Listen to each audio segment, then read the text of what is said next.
Hey there, viewers, and welcome back to the South Main Auto Channel. That's a 2015 Grand Caravan. It's running like poo. It's got the big 3.6 and money lights on. It has an obvious misfire, at least it seems like it when I pull it in. Customer thinks it's either got a bad injector or the wiring is bad. That's what he was told, so wants to have that looked at and see what it is, what's going to cost to fix it. And that's it. That's all I know. I got the battery maintainer on it. We cut the key on. We got the Altel over here doing a full system scan. Let's see what we have. What do we have here? 9 codes. It says 3 in the engine controller. We'll scan on down. Fuel injector 1 circuit open. Multiple cylinder misfire, misfire in cylinder 1. All right. Well, he probably has gotten his codes read if he indicated that to me. And then we got some other stuff that doesn't matter. We're going after the engine light. So let's get after the engine light.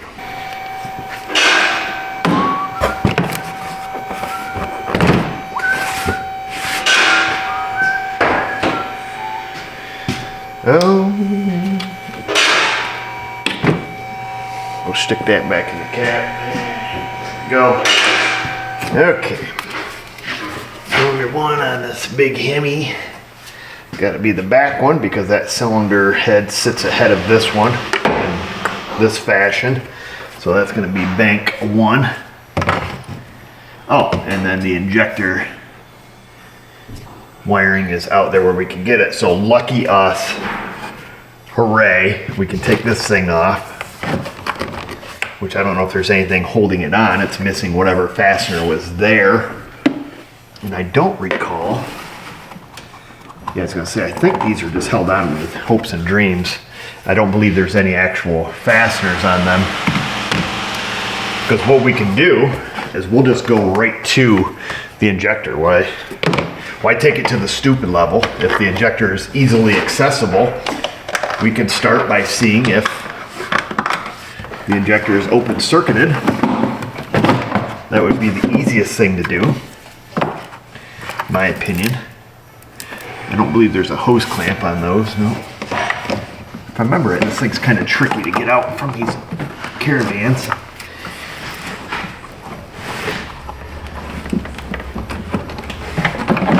Yes, sir. We don't want to break this.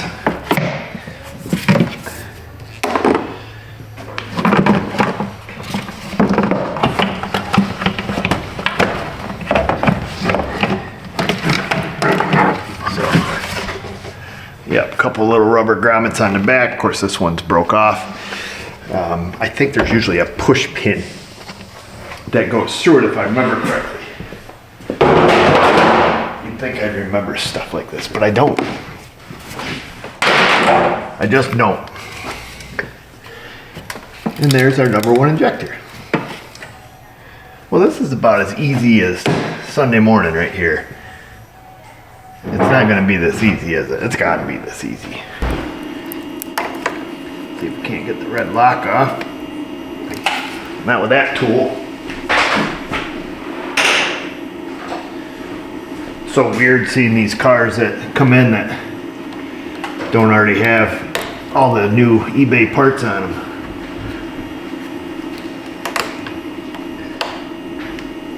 Come on, you mother lover.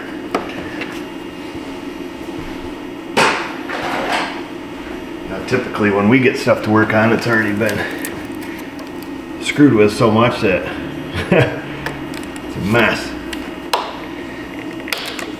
Fortunately, this guy brought it here first. Come on, dude. If we can just get this red lock to break out of here, we'll be in good shape. There we go. Okay.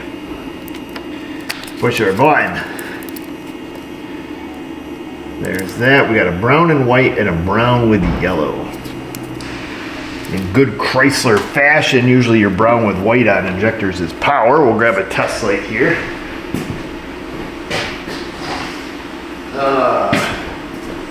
Now if the key's still cut on, we'll double check. It is. Hey, that's that guy. I don't know if the auto shutdown relay is on though. So if we don't see power here, I wouldn't be surprised. Yeah, we don't. We don't see power there. Let's, we got our CVOM right here. Let's see what our injector resistance is currently. Make sure your test leads are good, rule number 1. And they're good enough. We'll go across that. And we have a bad injector.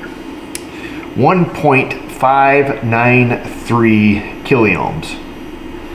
So we have 1,000 ohms of resistance, where we would expect to see way less than that. You ready? There you go. Let's see if we get it where you guys can see it. So yeah, it's a 1.50. What do we expect to see? Oh, I don't know. 18, 12, something like that. How do you know? Well, you can look it up in service data, or we could just unplug a known good. We're not having an issue with number 3 here, I guess it would be. Or maybe they go 1, 2, 3, I don't know. It'll be cylinder number 2 or cylinder number 3. Don't know, doesn't matter. All that matters is that I can get it unplugged. And we'll go down here and we'll get a value of a known good. So this is easy peasy. Lemon squeezy. Oops. Get my leads to stay on there. Come on, dude. And we have 11.9er. I think it was. This thing's stone cold. So we have about 12 ohms, which would make sense. Injectors pull about 1 amp of current, roughly. And that's it. That's at room temperature. So this is the easy one. Now we go on Amazon and we order the 6-pack of injectors for nickel. No, you don't. You get yourself good quality aftermarket and or an OEM. We come back there 1.500, so 1,500 ohms, 1,500 ohms, or 1.5 kilo ohms. I need a kilo of yayo, man. I'm Tony Montana, pushing the yayo. So that's a super easy one, folks. Nobody's fiddled with it, cut and dry, no guessing. Do I want to know if there's control on that circuit? Not really. We've got a completely open injector. We could stick a noid light in there. I doubt that it burnt the driver out of the computer. So high resistance means low current. You know, if we check that injector and we said, hey, hold up, you know, this thing's at 0.00 ohms, that's a short circuit. Short circuits, you know, current goes, or resistance goes down, current goes up. That's when we risk breaking the driver and the PCM. But I suppose for grins and giggles, we could stick a noid light in there. And this may or may not work. And I'll tell you why, because cars are smart. Stupid, depends on how you look at it. As soon as this engine recognizes a misfire, it may shut the cylinder down. By shutting it down, it may shut the injector circuit off, because it's trying to self-preserve. You know, it doesn't want to kill its converter, keeping the cat alive. We're going to plug a noid light in there. We better go get a very lovely assistant, because it may only work just briefly, but I'll stand by. Is there any lovely assistants in here? Lovely assistants? I don't see anything. You'll do. Come on! We need ya. We need ya. Oh, I didn't mean to close the door on you. Right? What are we doing? We gotta come over here. Well, probably should get this Volvo finished someday, huh? Mm-hmm. The Volvo. Hop right in this little guy, Miss O.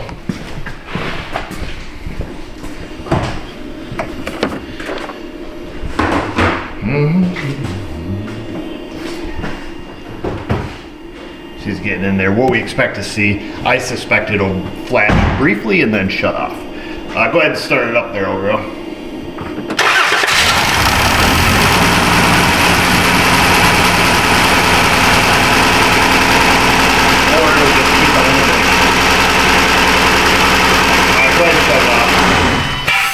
Alright, and just to prove to you that it doesn't run any better with the injector plugged in, because I know we've got some trust issues, you and I do. Fire it up.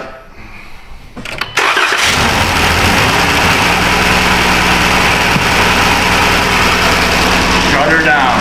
I'll shut her down. So that's it, folks. We have control. This is a noid light. Just, you know, pulls about the same amount of current as injector. And that's it. It is finished. I'm gonna leave it at that. I think we've done other videos on replacing the injectors, so super easy. Don't get overcomplicated with your diags. Now, I will mention this. What if it was an injector that was under that plenum? A little different story. And I think perhaps I'll look back through our archive. I think that's what happened on the one Jeep. In which case there's a bulkhead connector right down here on the side that has the common power in all 6 drivers for the injectors, in which case you can just do your resistance checks from there. You'll need a wire diagram, you know, which pin or which color wire goes to which injector.